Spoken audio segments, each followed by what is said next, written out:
বছর আগে রুগীদের পরিজন আত্মীয় স্বজনের রাত্রে থাকার জন্য গড়ে উঠেছিল নাইট শেল্টার এই 4 তলা ভবনটি। বিগত কোভিড পিরিয়ডে ইমার্জেন্সি হিসেবে এই বিল্ডিংটাকে ব্যবহার করা হয়েছিল। তারপর থেকে কোভিডের পাট চুরকে গেলেও সেখানে শুধুমাত্র একতলাতে চেস্ট ও টিবি ডিপার্টমেন্টটা এখানে নিয়ে আসা হয়েছে, কারণ টিবি এবং চেস্ট ডিপার্টমেন্টের যে পরিকাঠামো উন্নয়নের জন্য বা মেরামতির কারণে এখানে আনা হয়েছে বলে দাবি।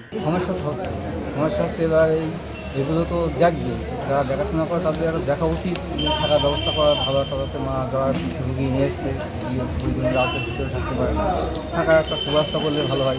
আমি এখানে থাকি না তো ওখানে থাকি। কষ্ট হয় না?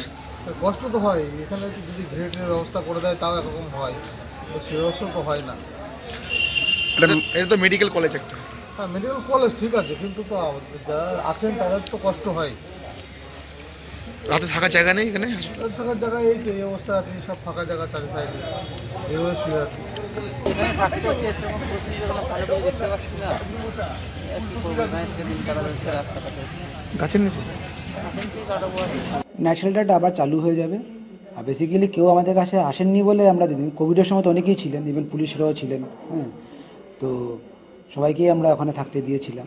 এবং ইদানিংকালে ওনারা হয়তো মেবি কোভিডটা কেটে যাওয়ার পরে সবাই হয়তো বাড়ি থাকতে চাইছেন বলে হয়তো আসতে চাইছেন না, কিন্তু যদি কেউ থাকতে চান অবশ্যই থাকতে পারেন, কারণ আমাদের আমাদের সেটা অনেক বড় 3 তলা বিল্ডিং।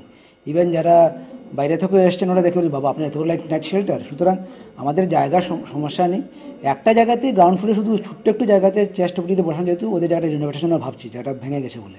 আমার শহর কল্যাণী থেকে ক্যামেরায় অমিত কুমার সরকারের সঙ্গে সুবল মজুমদার, কলকাতা টিভি।